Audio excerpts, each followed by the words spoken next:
ہوتی ہے اس کا اپنا انداز ہوتا ہے. نعت خواں پڑھتے ہیں ہم ان کے ساتھ جھوم جھوم کر پڑھتے ہیں.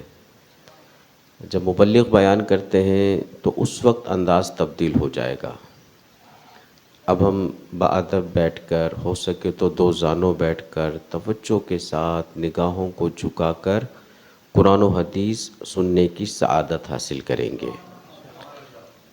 اللہ کے آخری نبی رسول ہاشمی محمد عربی صلی اللہ علیہ وآلہ وسلم کا فرمان عالی شان ہے، جو شخص یہ چاہے کہ بروز قیامت اسے اجر کا پیمانہ بھر بھر کر دیا جائے، اسے چاہیے کہ وہ میری ذات پر کثرت سے درود پاک پڑھے.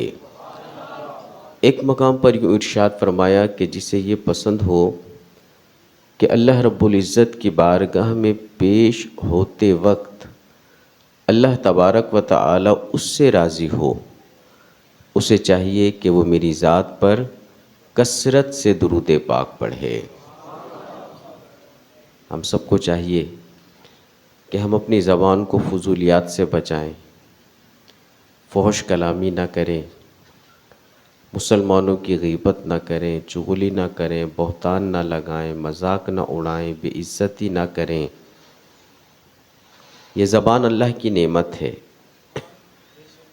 اور بروز قیامت جہاں دیگر نعمتوں کے بارے میں سوال ہوگا، اس کے بارے میں بھی سوال ہوگا کہ اس کا استعمال کس طرح کیا. اگر ہم نے اس زبان کو ایسے ہی چھوڑ دیا جو چاہے بولے، تو ایسا نہ ہو کہ یہ زبان ہمارے لیے نقصان کا باعث بن جائے. پھر آقا علیہ الصلوۃ والسلام کی بہت ہی جامع حدیث پاک کہ تم مجھے دو چیزوں کی ضمانت دو، میں تمہیں جنت کی ضمانت دیتا ہوں. ان دو چیزوں میں سے ایک چیز ہمارے آقا علیہ الصلوۃ والسلام نے زبان ارشاد فرمائی. تو آئیے آج ہم سب یہ نیت کرتے ہیں کہ انشاءاللہ ہم اپنی زبان کا درست استعمال کریں گے. اس زبان کو ہم اللہ کے ذکر میں استعمال کریں، اس زبان کو ہم قرآن پاک کی تلاوت میں استعمال کریں، اس زبان کو ہم درود پاک کی کثرت میں استعمال کریں، اس زبان سے اچھی گفتگو کریں، کسی کا مذاق نہ اڑائیں، بے عزتی نہ کریں، دل نہ دکھائیں، کسی پر بہتان نہ لگائیں، فحش کلامی نہ کریں. تو انشاءاللہ یہ زبان ہمارے لیے جنت میں جانے کا ذریعہ بن جائے گی. شوق و محبت کے ساتھ ایک مرتبہ بآواز بلند درود پاک پڑھ لیجئے. اللہم صلی علی سیدنا و مولانا محمد معدن الجود والکرم وآلہ وبارک وسلم. صلاۃ و سلام علیک یا سیدی یا رسول اللہ. الحمدللہ شہنشاہ بغداد حضور غوث پاک رحمۃ اللہ تعالی علیہ مشہور و معروف ہستی ہیں. آپ حسنی حسینی سید ہیں. آپ کا نام پاک عبد القادر اور کنیت ابو محمد ہے. محی الدین یعنی دین کو زندہ کرنے والے، اور غوث الثقلین یعنی جنوں اور انسانوں کے غوث مددگار آپ کے مشہور القاب ہیں. حضور غوث پاک سیدنا شیخ عبد القادر جیلانی رحمۃ اللہ تعالی علیہ 470 ہجری کو جیلان میں پیدا ہوئے. 91 سال اس دنیا میں تشریف فرما رہے. 561 ہجری میں آپ نے دنیا سے پردہ فرمایا. سیدنا شیخ عبد القادر جیلانی رحمۃ اللہ تعالی علیہ آپ کو عموماً 11ویں والا پیر کہا جاتا ہے، اور غوث پاک رحمۃ اللہ تعالی علیہ کی جو ایصال ثواب کی محافل ہوتی ہیں، ان محافل کو بھی 11ویں شریف کہا جاتا ہے. اس کے کئی اسباب ہیں. حضور غوث پاک رحمۃ اللہ تعالی علیہ کا یوم وصال 11 ربیع الثانی ہے، اس لیے آپ کو 11ویں والا پیر کہتے ہیں. حضور غوث پاک رحمۃ اللہ تعالی علیہ کا سلسلہ نسب 11 واسطوں سے امام حسن مجتبی رضی اللہ تعالی عنہ تک پہنچتا ہے۔ آپ کا شجرہ طریقت یعنی آپ کے پیر صاحب، پھر ان کے پیر صاحب، پھر ان کے پیر صاحب، یہ جو لڑی ہے یہ شجرہ شریف بھی 11 واسطوں سے مسلمانوں کے چوتھے خلیفہ حضرت علی المرتضیٰ شیر خدا رضی اللہ تعالیٰ عنہ تک پہنچتا ہے۔ اور آئیے ایک اور بہت پیاری وجہ، مشہور مفسر قرآن مفتی احمد یار خان نعیمی رحمۃ اللہ تعالیٰ علیہ نے اپنی کتاب جاء الحق میں اس کی ایک اور بہت پیاری اور ایمان افروز وجہ لکھی کہ آپ کو 11ویں والا پیر کیوں کہتے ہیں۔ آپ لکھتے ہیں کہ حضور غوث پاک رحمۃ اللہ تعالیٰ علیہ 12ویں شریف یعنی پیارے آقا علیہ الصلاۃ والسلام کا میلاد شریف بہت پابندی سے کیا کرتے تھے۔ ایک دن رسول ذیشان صلی اللہ علیہ وآلہ وسلم خواب میں تشریف لائے اور فرمایا کہ عبد القادر تم نے ہمیں 12ویں سے یاد کیا، ہم تمہیں 11ویں دیتے ہیں۔ یہ جو 11ویں ہے یہ میرے آقا علیہ الصلاۃ والسلام کی طرف سے عطا کردہ ہے، اس لیے تمام دنیا میں پھیل گیا، اور آج صدیاں گزر جانے کے بعد بھی علماء نے غوث اعظم ربیع الاخر میں، ربیع الثانی میں خصوصاً، اور اس کے علاوہ ہر مہینے کی اسلامی مہینے کی 11 تاریخ کو ذوق و شوق کے ساتھ 11ویں شریف کا اہتمام کرتے ہیں۔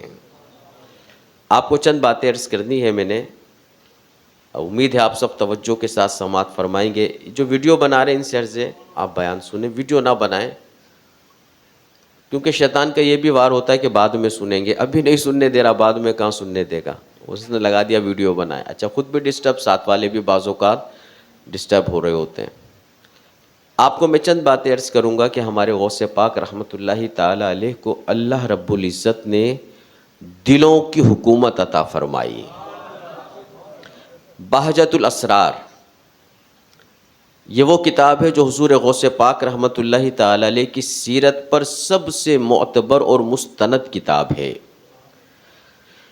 اس کتاب میں ہے کہ جب حضور غوث پاک رحمۃ اللہ تعالی علیہ کی شہرت ہوئی، لوگ آپ کی طرف آنے لگے، بیانات سننے لگے، نیک بننے لگے، تو بعض اہل علم کو کچھ شبہ ہوا۔ اب بغداد کے 100 بڑے بڑے علماء، بہت بڑے عالم دین، بہت ذہین لوگ، انہوں نے آپس میں مشورہ کیا، 100 مختلف دینی مسئلے جمع کیے، کس لیے کہ ہم سب غوث پاک رحمۃ اللہ تعالی علیہ کی خدمت میں جا کر اپنا اپنا مسئلہ پوچھیں گے، تاکہ معلوم ہو کہ آپ کا علمی مقام و مرتبہ کیا ہے۔ اب انہوں نے بڑے بڑے مشکل سوال نکالے اور غوث پاک رحمۃ اللہ تعالی علیہ کی محفل میں پہنچ گئے۔ حضرت شیخ مفرجہ رحمۃ اللہ تعالی علیہ فرماتے ہیں، میں بھی اس وقت محفل پاک میں حاضر تھا، جب وہ علماء محفل میں آ کر بیٹھے تو غوث پاک رحمۃ اللہ تعالی علیہ نے اپنا سر جھکا دیا، فوراً ہی آپ کے سینہ پاک سے ایک روشنی چمکی اور ان سب اہل علم کے سینوں پر سے گھوم گئی۔ اب کیا ہوا؟ وہ روشنی جس عالم کے سینے پر سے گزرتی گئی وہ حیرت میں پڑ کر تڑپنے لگا۔ ان سب اہل علم نے اپنے گریبان پھاڑ دیے، ننگے سر ہو کر غوث پاک رحمت اللہ تعالی علیہ کے قریب ہوئے، آپ کے قدموں پر سر رکھ دیے۔ غوث پاک جو رحمت للعالمین صلی اللہ علیہ وآلہ وسلم کے شہزادے ہیں، آپ صلی اللہ علیہ وآلہ وسلم کی اولاد میں سے ہیں، آپ کو ان اہل علم پر رحم آ گیا۔ آپ ایک ایک کر کے سب کو اپنے سینے سے لگاتے گئے اور فرماتے گئے، تمہارا سوال یہ ہے اور اس کا جواب یہ ہے۔ یوں ہی کرتے کرتے سارے اہل علم کے سوال بھی خود بتا دیے، جواب بھی خود ارشاد فرما دیے۔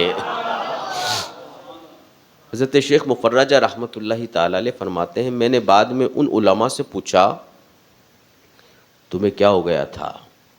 تو بڑے سوال تیار کر کے گئے تھے، غوث پاک کا علمی مقام تولنے گئے تھے، کیا ہو گیا تھا؟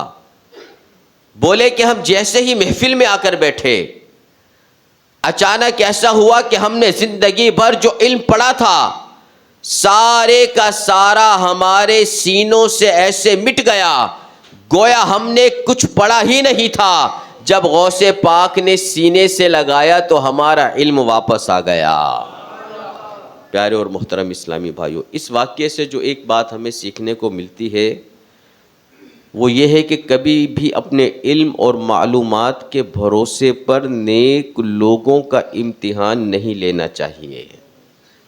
بعض لوگ ہوتے ہیں نا، بہت فلاسفر ہوتے ہیں، وہ سمجھتے ہیں ہم بہت فلاسفر ہیں، بہت جینیس ہیں، ہم بہت ذہین ہیں، دو چار انگریزی کے الفاظ بولنے آ جائیں تو علم دین کو علماء کو تولنا شروع کر دیتے ہیں، تنقید شروع کر دیتے ہیں۔ تو اللہ تبارک و تعالی ہمیں ایسوں کی صحبت سے محفوظ فرمائے۔ یاد رکھیے جو اللہ تبارک و تعالی کے نیک بندے ہوتے ہیں اللہ پاک کی بارگاہ میں ان کا بڑا مقام ہوتا ہے۔ بخاری شریف میں حدیث قدسی ہے، یعنی زبان محبوب ذیشان کی ہے مگر فرمان اللہ رب العالمین کا ہے۔ اللہ تبارک و تعالی فرماتا ہے من عادى لي وليا فقد اذنته بالحرب، جو بندہ میرے کسی ولی سے دشمنی رکھے میں اللہ رب العالمین اسے اعلان جنگ دیتا ہوں۔ اب غور فرمائیے کہ جسے اللہ تبارک و تعالی اعلان جنگ دے وہ دنیا اور آخرت میں ذلت سے کیسے بچ سکتا ہے؟ ہرگز نہیں بچ سکتا۔ تو ہمیں چاہیے کہ اللہ والوں کی شان میں گستاخی سے بچتے رہیں، کبھی بھی گستاخوں کی صحبت میں نہ بیٹھیں، نہ ہماری زبان سے گستاخی سرزد ہو، نہ کوئی بے ادبی ہماری زبان سے ہو۔ زبان، میں نے شروع میں بات عرض کی، زبان ہمارے جسم کا بڑا اہم عضو ہے، اس کی حفاظت کی بہت زیادہ ضرورت ہے۔ کسی بھی یوٹیوبر کو ہم نے سن لیا وہ اللہ کہ نیک اولیاء کرام نیک بندوں کے حوالے سے نیگیٹو گفتگو کر رہا ہے، ہم نے ذہن میں بٹھا لیا ٹھیک کہہ رہا ہے۔ بھئی ہمیں کیا پتا ٹھیک کہہ رہا ہے کہ غلط کہہ رہا ہے؟ ہم نے پڑھا قرآن؟ نہیں پڑھا۔ ہم نے حدیث پڑھی؟ نہیں پڑھی۔ ہمیں کیا پتا یہ کیا کہہ رہا ہے؟ نہیں جی اس کے بڑے فالوورز ہیں۔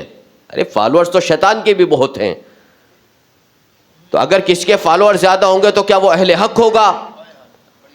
ہمیشہ ذہن میں ایک بات بٹھا لیں، اسی عالم کو سننا ہے جو تمام نبیوں سے عقیدت رکھتا ہے، ادب اور تعظیم والا ہے، جو تمام صحابہ کرام علیہم رضوان سے محبت و عقیدت رکھتا ہے اسی کو سننا ہے، جو اہل بیت سے محبت رکھتا ہے اسی کو سننا ہے، جو تمام اولیاء کرام سے محبت رکھتا ہے اسی کو سننا ہے۔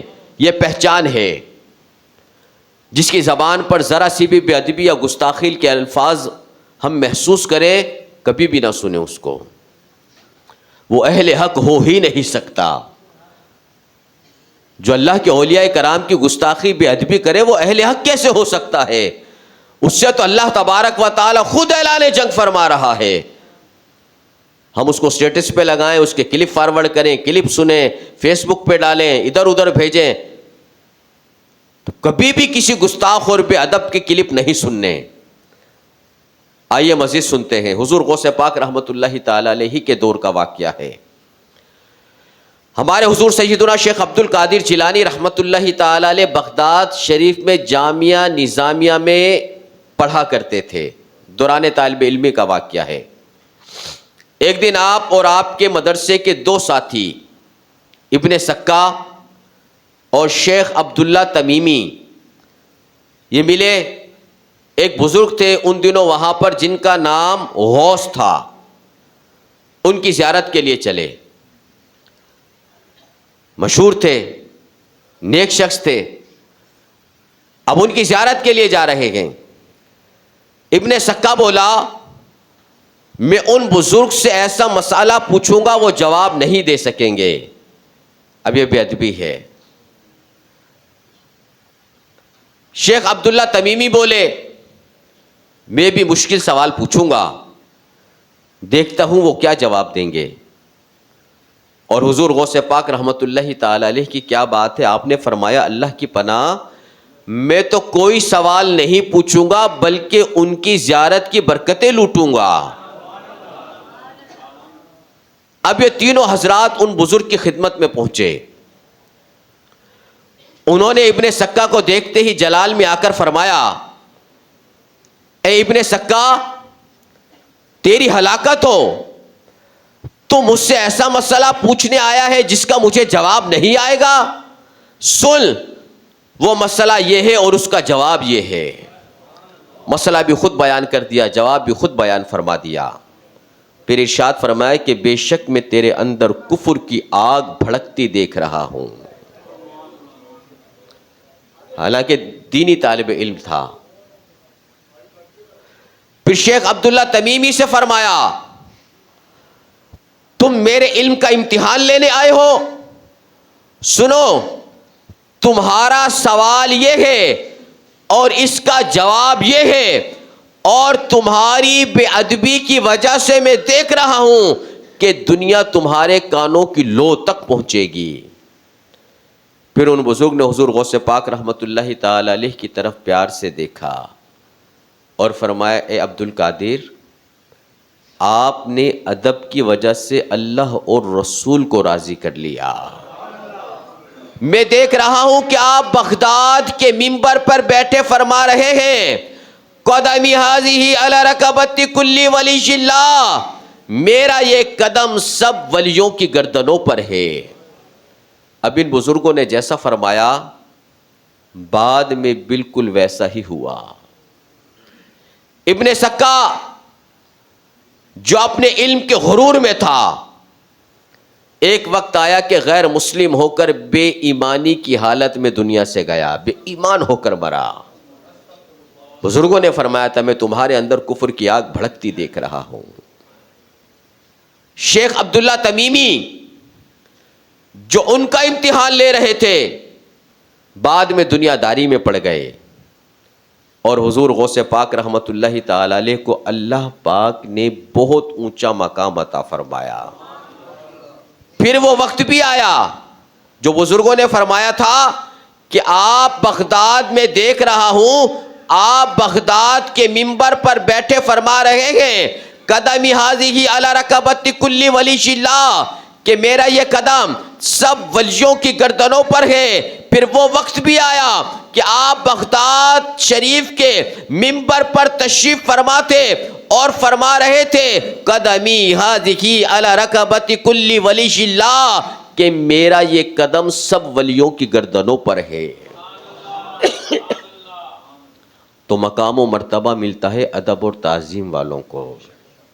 ضمن ایک اور بات ذہن میں آ گئی، جب میرے غوث پاک نے بغداد میں علل اعلان یہ فرمایا نا کہ میرا یہ قدم تمام اولیاء کی گردنوں پر ہے، سینکڑوں میل دور خواجہ معین الدین چشتی اجمیری رحمت اللہ تعالی علیہ خراسان کے پہاڑوں میں عبادت کر رہے تھے، مراقبے میں تھے۔ ادھر بغداد میں بیٹھ کر غوث پاک نے فرمایا قدمی ھذہ علی رکبۃ کل ولی اللہ، کہ میرا یہ قدم تمام اولیاء کی گردنوں پر ہے۔ ادھر غریب نواز نے سینکڑوں میل کے فاصلے پر سن لیا، اپنے سر کو جھکا دیا اور عرض کرتے حضور نہیں نہیں، آپ کا قدم مبارک صرف میری گردن ہی پر نہیں، میری آنکھوں اور میرے سر پر بھی آپ کا قدم مبارک ہے۔ ادھر غریب نواز نے کہا تو ادھر غوث پاک نے پھر سن لیا اور فرمایا غیاث الدین کا بیٹا معین الدین ادب میں سبقت لے گیا، ان قریب انہیں ہند کی بادشاہت عطا کی جائے گی۔ تو مقام و مرتبے ملتے ہیں ادب والوں کو، بے ادبوں کو نہیں ملتے۔ غوث پاک نے ادب کیا، بزرگوں نے کیا فرمایا کہ آپ نے ادب کی وجہ سے اللہ اور رسول کو راضی کر لیا، اور اس بات کی بھی انہوں نے پیش گوئی فرما دی تھی کہ آپ علل اعلان یہ بات فرمائیں گے کہ میرا یہ قدم تمام اولیاء کی گردنوں پر ہے، اور پھر واقعی ایسا ہوا۔ اور جب غوث پاک نے یہ فرمایا، غریب نواز نے قبول کیا، ادب کیا، تو اللہ تبارک و تعالی نے انہیں ہند کی بادشاہت عطا فرما دی۔ مقام و مرتبے ادب والوں ہی کو ملتے ہیں۔ اللہ ہمیں ہمیشہ با ادب رکھے، اسی مسلک پر زندگی دے، اسی مسلک پر ہمیں ایمان کی حالت میں موت عطا فرمائے، کبھی بھی پیچھے نہیں ہٹنا، اس مسلک سے ہٹنے کا کبھی سوچنا بھی نہیں ہے۔ آئیے سنیے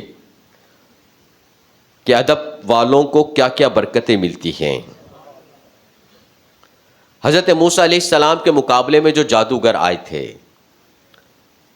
انہوں نے حضرت موسیٰ علیہ السلام کا ادب کیا، اللہ نے انہیں ایمان کی دولت عطا فرما دی۔ ادب کرتے ہوئے انہوں نے آپ سے اجازت مانگی، اے موسیٰ، یا تو آپ اپنا عصا ڈالیں یا ہم کچھ ڈالتے ہیں۔ تفسیر قرطبی میں لکھا ہے، جادوگروں نے حضرت موسیٰ علیہ السلام کا ادب کیا اور آپ کی اجازت کے بغیر اپنا جادو پیش نہیں کیا، اجازت مانگی کہ آپ اپنا عصا ڈالیں یا ہم کچھ ڈالیں۔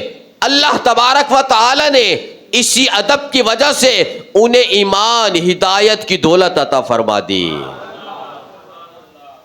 تو اللہ والوں کی بارگاہ میں حاضری کے وقت ہمیں ادب ہی ادب رکھنا چاہیے۔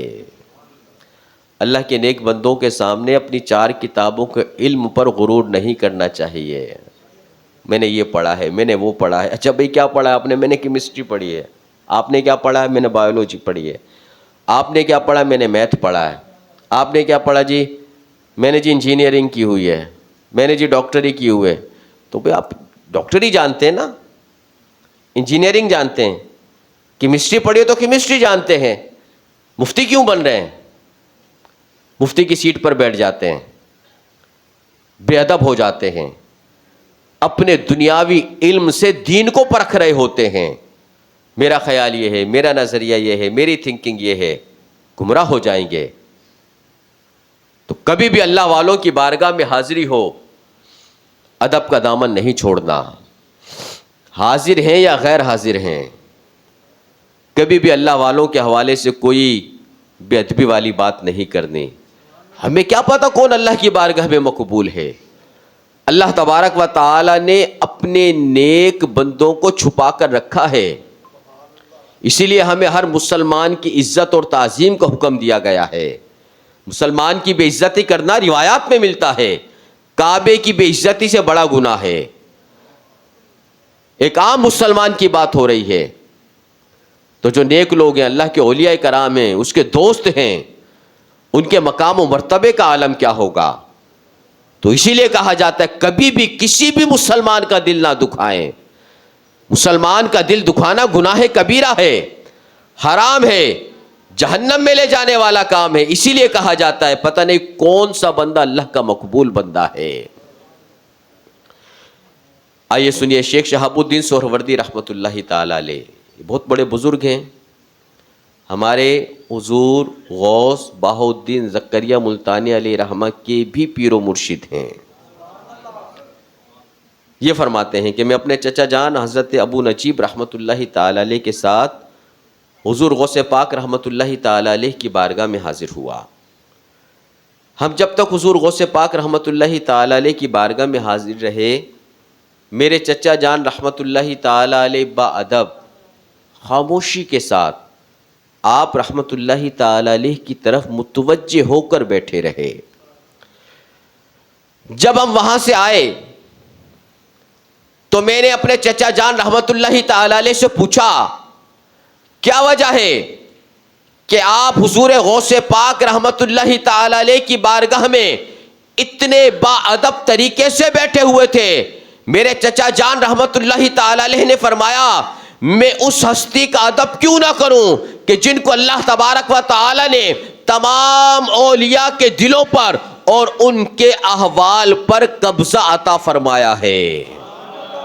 واہ کیا مرتبہ اے غوث ہے بالا تیرا، اونچے اونچوں کے سروں سے قدم آلہ تیرا، سر بھلا کیا کوئی جانے کہ ہے کیسا تیرا، اولیاء ملتے ہیں آنکھیں وہ ہے تلوا تیرا، کیا دبے جس پہ حمایت کا ہو پنجا تیرا، شیر کو خطرے میں لاتا نہیں کتا تیرا، مصطفیٰ کے تنے بے سایہ کا سایہ دیکھا، جس نے دیکھا میری جان جلوہ زیبا تیرا، ابن زہرا کو مبارک ہو عروس قدرت، قادری پائیں تصدق میرے دلہا تیرا، قسمیں دے دے کے کھلاتا ہے پلاتا ہے تجھے، پیارا اللہ تیرا چاہنے والا تیرا، تجھ سے در در سے سگ سگ سے ہے مجھ کو نسبت، میری گردن میں بھی ہے دور کا ڈورا تیرا، اس نشانی کے جو سگ ہیں نہیں مارے جاتے، حشر تک میرے گلے میں رہے پٹا تیرا۔ تو ہمارے غوث پاک کو اللہ نے بڑا مقام عطا فرمایا ہے۔ یہ اعلیٰ حضرت کا جو میں نے ابھی شعر سنایا آپ کو، قسمیں دے دے کے کھلاتا ہے پلاتا ہے تجھے، پیارا اللہ تیرا چاہنے والا تیرا۔ غوث پاک رحمت اللہ تعالیٰ علیہ تحدیث نعمت کے طور پر فرماتے ہیں کہ میرا رب مجھ سے فرماتا ہے عبد القادر تجھے میری قسم کھا لے تو میں کھاتا ہوں، میرا رب مجھ سے فرماتا ہے عبد القادر تجھے میری قسم پی لے تو میں پیتا ہوں، قسمیں دے دے کے کھلاتا ہے پلاتا ہے تجھے، پیارا اللہ تیرا چاہنے والا تیرا۔ آئیے غوث پاک کی دلوں پر حکومت۔ حضرت عمر بزاز رحمت اللہ تعالی علیہ فرماتے ہیں کہ ایک دن میں حضور غوث پاک رحمت اللہ تعالی علیہ کے ساتھ جامع مسجد کی طرف جا رہا تھا، راستے میں کسی نے آپ کو سلام بھی نہیں کیا، میں بڑا حیران ہوا، دل میں سوچا کہ پہلے تو مسجد جاتے ہوئے لوگوں کا آپ کو سلام کرنے کے لیے رش لگ جاتا ہے، لیکن آج کیا وجہ ہے کوئی آپ کو سلام ہی نہیں کر رہا؟ فرماتے میں نے سوچا، سوچنے کی دیر تھی کہ لوگ حضور غوث پاک رحمت اللہ تعالی علیہ کو سلام کرنے کے لیے لپکے، دیکھتے ہی دیکھتے اتنا رش ہو گیا کہ میں آپ رحمت اللہ تعالی علیہ سے دور ہو گیا۔ یہ صورتحال دیکھ کر میں نے دل میں سوچا افسوس، اس سے تو یہی بہتر تھا کہ لوگ آپ کی طرف متوجہ نہ ہوتے، کم از کم مجھے آپ کا قرب تو حاصل تھا۔ اتنا سوچنے کی دیر تھی کہ غوث پاک رحمت اللہ تعالی علیہ نے میری طرف دیکھا اور مسکراتے ہوئے فرمایا کیا تمہیں معلوم نہیں کہ لوگوں کے دل میرے قبضے میں ہیں، چاہوں تو اپنی طرف سے پھیر دوں اور چاہوں تو اپنی طرف متوجہ کر لوں۔ کیا شان ہے ہمارے غوث پاک کی۔ امام اہل سنت امام احمد رضا خان رحمت اللہ تعالی علیہ بارگاہ غوثیت میں عرض کرتے ہیں غرض آقا سے کروں عرض کہ تیری ہے پناہ، بندہ مجبور ہے خاطر پہ ہے قبضہ تیرا، کنجیاں دل کی خدا نے تجھے دی ایسی کر کہ یہ سینہ ہو محبت کا خزینہ تیرا۔ اب یہ جو اعلیٰ حضرت کا شعر ہے نا، اس کا مصرع بندہ مجبور ہے خاطر پہ ہے قبضہ تیرا۔ کسی عاشق رسول نے یہ مصرع پڑھا، اس نے اعلیٰ حضرت کی خدمت میں خط لکھا، کہا کہ آپ کا جو یہ مصرع ہے اس میں آپ نے لکھا ہے کہ غوث پاک رحمت اللہ تعالی علیہ دلوں پر قبضہ رکھتے ہیں، یہ مصرع مجھے غلط محسوس ہوتا ہے۔ حدیث پاک میں تو یہ ہے کہ دل اللہ تبارک و تعالیٰ کے قبضے میں ہیں، وہ جدھر چاہتا ہے دلوں کو پھیر دیتا ہے۔ حدیثوں میں اللہ تبارک و تعالیٰ کو مقلب القلوب یعنی دلوں کو پھیرنے والا فرمایا گیا ہے، پھر غوث پاک رحمت اللہ تعالی علیہ کے لیے کیسے کہا جا سکتا ہے کہ آپ دلوں پر قبضہ رکھتے ہیں؟ اب اعلیٰ حضرت امام اہل سنت رحمت اللہ تعالی علیہ نے اس کا جواب لکھا، اور اعلیٰ حضرت کی تو کیا بات ہے، جب علمی بحث ہو تو قرآن و حدیث کی روشنی میں ایسے دلائل دیتے ہیں کہ روح خوش ہو جاتی ہے، ایمان تازہ ہو جاتا ہے۔ اعلیٰ حضرت رحمت اللہ تعالی علیہ نے کیا جواب دیا سنیے، فرماتے ہیں الحق، بالکل سچ ہے کہ اللہ تبارک و تعالی ہی مقلب القلوب یعنی دلوں کو پھیرنے والا ہے، سب کے دلوں نہ صرف دل بلکہ عالم کے ذرے ذرے پر حقیقی قبضہ اللہ پاک ہی کا ہے، مگر یاد رکھو نہ اس کی قدرت محدود، نہ اس کی عطا کا دروازہ محدود، یعنی اللہ تبارک و تعالی اس بات پر بھی قدرت رکھتا ہے کہ اپنے نیک صالح بندوں، اپنے ولیوں کو بھی دلوں پر قبضہ عطا فرما دیتا ہے۔ اللہ پاک قرآن کریم میں فرماتا ہے وَلَكِنَّ اللَّهَ يُسَلِّطُ رُسُولَهُ عَلَى مَن يَشَاءُ، ہاں اللہ اپنے رسولوں کو جس پر چاہتا ہے غلبہ دے دیتا ہے۔ تو پتہ چلا اللہ تبارک و تعالی چاہے تو اپنے محبوبوں کو آنکھوں کانوں پر قبضہ عطا فرماتا ہے، ہاتھ پیروں پر قبضہ عطا فرماتا ہے، دل و دماغ ہوش و حواس پر قبضہ عطا فرماتا ہے۔ نہ اس کی قدرت میں کمی ہے، نہ اس کی عطا میں کمی ہے۔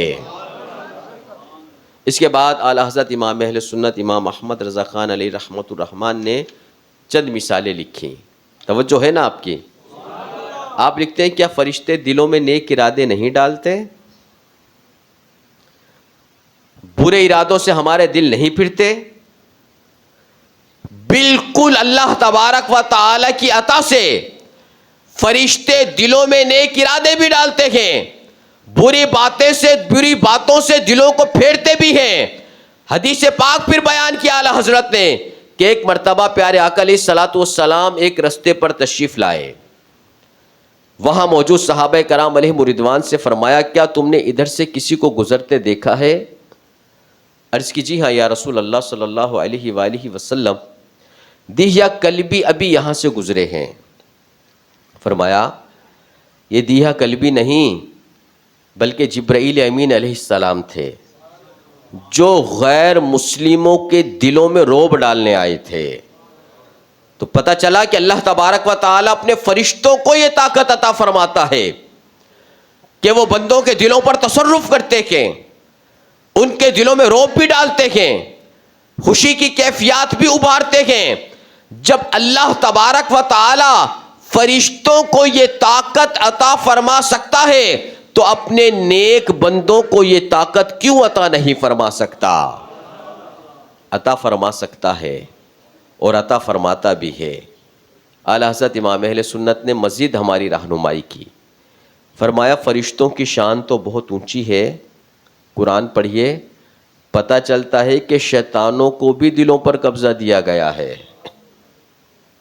قرآن کریم کی آخری دو آیات الذی یوسوس فی صدور الناس من الجنۃ والناس، وہ جو لوگوں کے دلوں میں وسوسے ڈالتا ہے جنوں اور انسانوں میں سے، تو پتہ چلا شیطان اور برے انسان یہ دونوں وہ ہیں جو دلوں میں وسوسے ڈالتے ہیں۔ بعض دفعہ ہمارے ساتھ کیا ہوتا ہے، بڑے جوش و خروش کے ساتھ وضو کرتے ہیں، مصلی بچھاتے ہیں، نفل پڑھنا شروع کرتے ہیں، اور دل میں کیا ہوتا ہے کہ آج ساری رات نفل پڑھوں گا۔ قرآن کریم کی تلاوت کرنے بیٹھتے ہیں، دل ہوتا ہے کہ کم از کم آج 5 سپارے پڑھوں گا۔ تسبیح لے کر بیٹھتے ہیں، ارادہ ہوتا ہے آج 5000 مرتبہ درود پڑھوں گا، مگر جلد ہی یہ جذبہ ٹھنڈا ہونا شروع ہوتا ہے، پھر آہستہ آہستہ کام یاد آنا شروع ہو جاتے ہیں، دل میں خیالات آتے ہیں آج بس 10 نفل پڑھ لیتا ہوں، نیت کیا تھی ساری رات پڑھوں گا، دل تبدیل ہو گیا،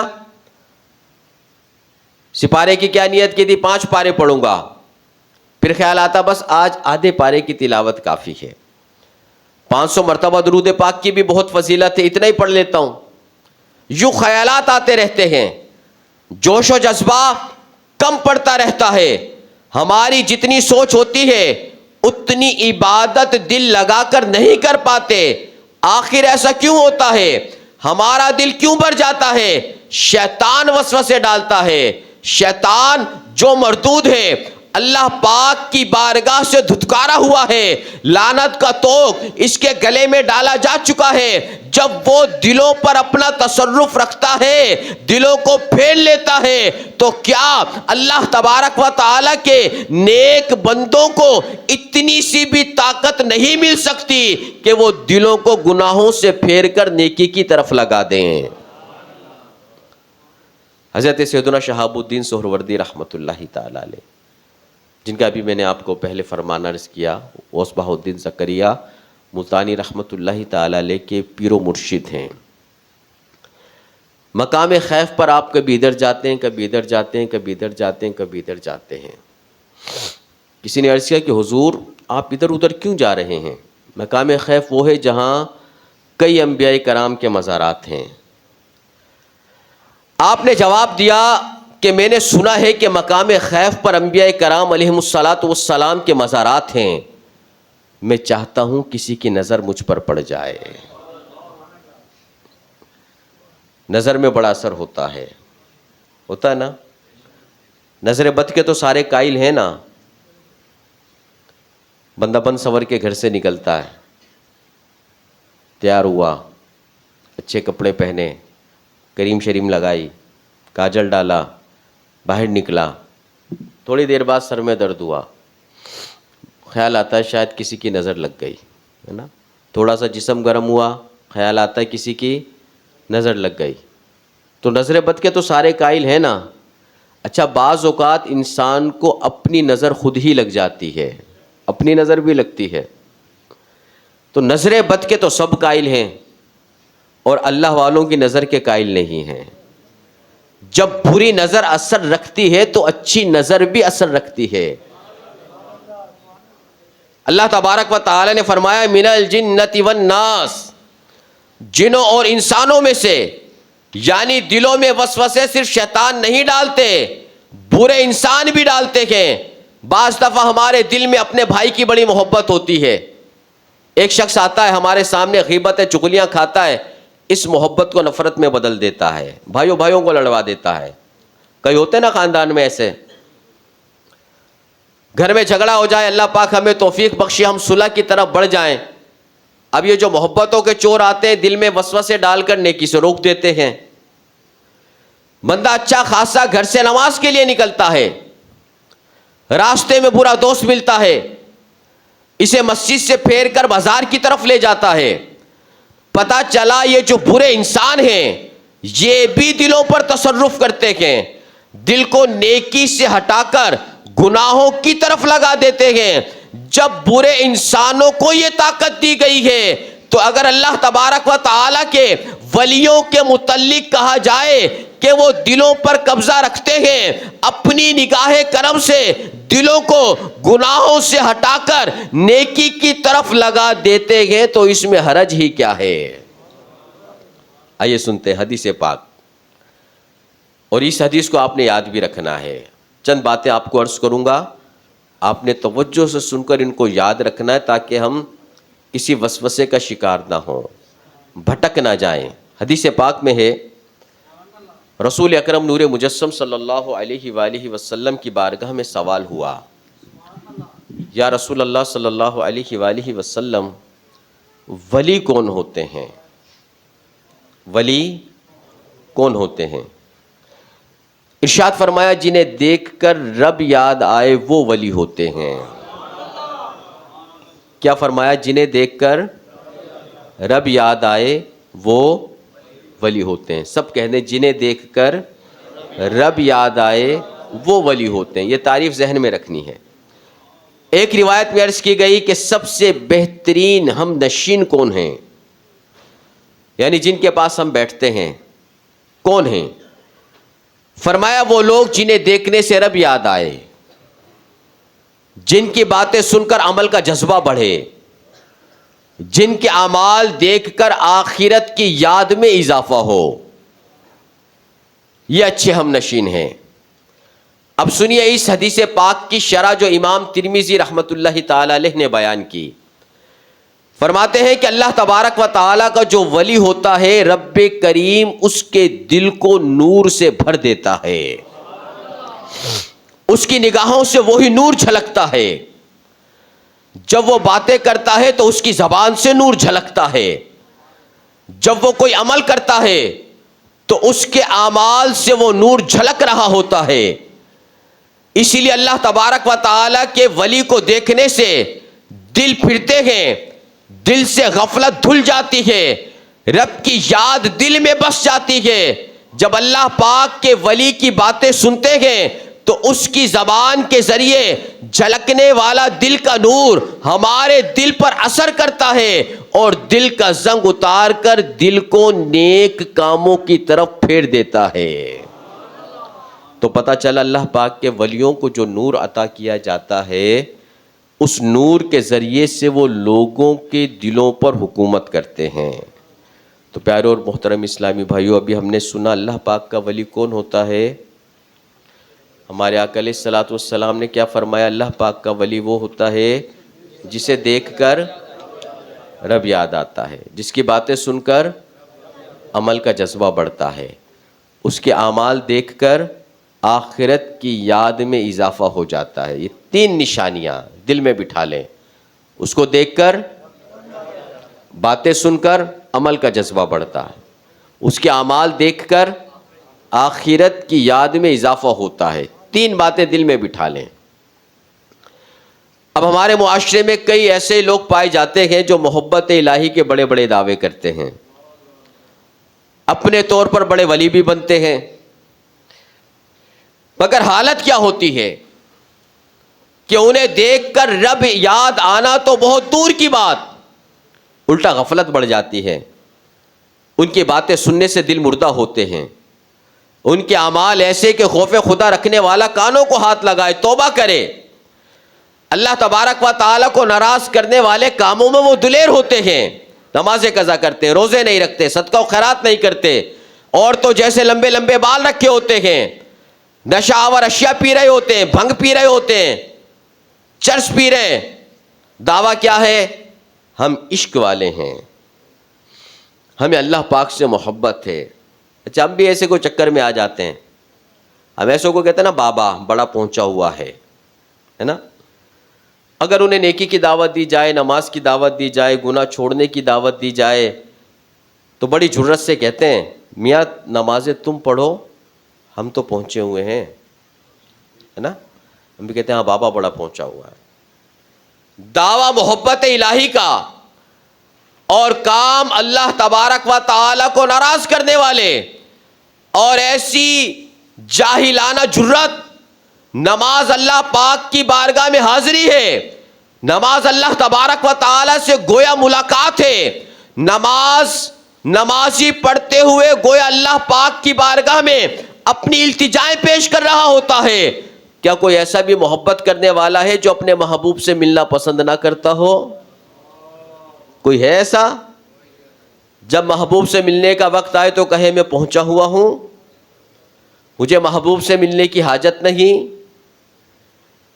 سچ فرمایا حضرت جنید بغدادی رحمت اللہ تعالی علیہ نے۔ جنید بغدادی کون ہیں؟ ہمارے غوث اعظم کے بھی پیروں میں سے ہیں، مشائخ میں سے ہیں۔ آپ پیسوں کے بارے میں فرماتے ہیں، جو کہتے ہیں نا پہنچے ہوئے ہیں، فرماتے ہیں کہ ہاں وہ پہنچا ہوا ہے، مگر کہاں؟ دوزخ میں۔ اللہ پاک قرآن کریم میں فرماتا ہے وَعَبُدْ رَبَّكَ حَتَّى يَأْتِيَكَ الْيَقِينُ، اور اپنے رب کی عبادت کرتے رہو حتیٰ کہ تمہیں موت آ جائے۔ معلوم ہوا کوئی جہاں مرضی پہنچا ہوا ہے، جب تک زندہ ہے، عقل سلامت ہے، اس وقت تک عبادت سے خلاصی نہیں ہو سکتی۔ باقی رہا ایسے نادانوں کا محبت الہی کا دعویٰ کرنا، تو بعض صوفیاء کرام نے محبت الہی کی تعریف یہ کی ہے۔ محبت الہی کی تعریف یاد کر لیں، اللہ پاک کی مرضی کے سامنے دل کو بچھا دینا، یہ محبت الہی کی تعریف۔ اللہ پاک کی مرضی کے سامنے دل کو بچھا دینا، کیا ہے تعریف؟ اللہ پاک کی مرضی کے سامنے دل کو بچھا دینا، یعنی ہمارا دل صرف اللہ کے حکم پر چلے، اللہ کی مرضی پر چلے، یہ ہے محبت الہی۔ حضرت شیخ ابو صالح مغربی رحمۃ اللہ تعالی علیہ فرماتے ہیں کہ میں اپنے پیر و مرشد کی ہدایت پر فقر، غیر اللہ سے بے نیازی کی تعلیم حاصل کرنے کے لیے غوث پاک کی بارگاہ میں حاضر ہوا۔ ایک دن حضور غوث پاک رحمۃ اللہ تعالی علیہ نے مجھ سے فرمایا، اے ابو صالح، اگر تم فقر حاصل کرنا چاہتے ہو تو بغیر واسطے وسیلے کے اسے حاصل نہیں کر پاؤ گے۔ یاد رکھو کہ فقر حاصل کرنے کا واسطہ توحید ہے، اور توحید کی اصل یہ ہے کہ دل سے اللہ تبارک و تعالی کے سوا ہر کسی کا خوف و خطرہ مٹا دے، اور دل کو غیر اللہ کے خوف، دنیا کی محبت، نفسانی خواہشات کی پیروی سے بالکل پاک و صاف کر دے۔ فرماتے ہیں میں نے عرض کی حضور آپ ہی مجھے یہ خوبی عطا فرما دیں۔ آپ فرماتے ہیں کہ یہ بات سن کر حضور غوث پاک رحمت اللہ تعالی علیہ نے مجھ پر نظر کرم فرمائی۔ میرے دل سے غیر اللہ پر بھروسہ، دنیا کی محبت، نفسانی خواہشات کی پیروی کی کیفیت ایسے دور ہوئی جیسے دن کے آنے سے رات کا اندھیرا دور ہو جاتا ہے۔ تو اللہ والوں سے مانگے تو ایسی چیزیں مانگا کریں۔ بعض اوقات ہم اللہ والوں کے پاس بھی جا رہے ہوتے نا تو بس دنیا ہی مانگ رہے ہوتے ہیں، مال مل جائے، کاروبار چمک جائے، اس شہر میں ہے برانچ دوسرے شہر میں ہو جائے۔ اب دل میں تو مال کی محبت، دنیا کی محبت۔ اچھا اللہ والوں سے گمان یہ ہے کہ یہ دعا کرے گا تو میرا کام ہو جائے گا، یہی گمان ہوتا نا نیک لوگوں سے کہ میرے حق میں دعا کر دے گا تو میرا کام بن جائے گا۔ تو جب پتہ اس کی دعا کرنے سے میرا کام بن جائے گا تو اپنی بخشش اور مغفرت کی دعا کروائے نا کہ اللہ میری بخشش فرما دے، اللہ مجھ سے راضی ہو جائے۔ دعا کر دیجئے حضور اللہ مجھ سے راضی ہو جائے، میں اس کا عبادت گزار بندہ بن جاؤں۔ اللہ والوں کے پاس جا کر بھی ہم دنیا مانگ رہے ہوتے ہیں۔ آئیے سنیے، ایک مرتبہ حضرت رابعہ رحمت اللہ تعالی علیہ بہت بڑی نیک خاتون گزری ہیں، 7 روزے رکھے، رات کو بالکل آرام نہ کیا، 8ویں دن بھوک کی سخت شدت ہوئی، نفس نے کھانے کی فریاد کی۔ اسی وقت آپ نے دیکھا کہ ایک شخص پیالے میں کھانا لے کر حاضر ہوتا ہے۔ آپ رحمت اللہ علیہ نے پیالہ لیا، چراغ جلانے اٹھی، اتنے میں کہیں سے بلی آئی، اس نے پیالہ الٹ دیا۔ 7 دن سے کچھ نہیں کھایا تھا۔ آپ رحمت اللہ علیہ نے پانی پینا چاہا تو چراغ بجھ گیا، پانی کا پیالہ گر کر ٹوٹ گیا۔ اب آپ درد بھری آہ اور اللہ رب العزت کی بارگاہ میں عرض کرتی ہیں مولا میرے ساتھ یہ کیا معاملہ ہو رہا ہے؟ ہاتف غیب سے آواز آئی، اگر دنیاوی نعمتوں کی طلبگار ہو تو ہم عطا کیے دیتے ہیں، مگر اپنا درد تمہارے دل سے نکال لیں گے، کیونکہ 2 الگ الگ چیزیں ایک دل میں جمع نہیں ہو سکتی۔ اس کے بعد سے آپ نے دل کو محبت دنیا سے ایسے خالی کر لیا جیسے مرنے والا آخری وقت دل کو دنیاوی تصورات سے خالی کر لیتا ہے۔ ہر صبح آپ یہ دعا کیا کرتی ہے، الہی مجھے اپنی جانب ایسا متوجہ کر کہ دنیا والے مجھے تیری رضا والے کام کے سوا کسی کام میں مشغول نہ دیکھیں۔ تو معلوم ہوا کہ جس دل میں دنیا کی محبت ہو اس میں محبت الہی آنا مشکل ہے۔ حضرت عیسیٰ روح اللہ علیہ نبی جینا علیہ الصلوۃ والسلام فرماتے ہیں پانی اور آگ ایک برتن میں جمع نہیں ہوتے، یوں ہی دنیا اور آخرت کی محبت ایک دل میں جمع نہیں ہو سکتی۔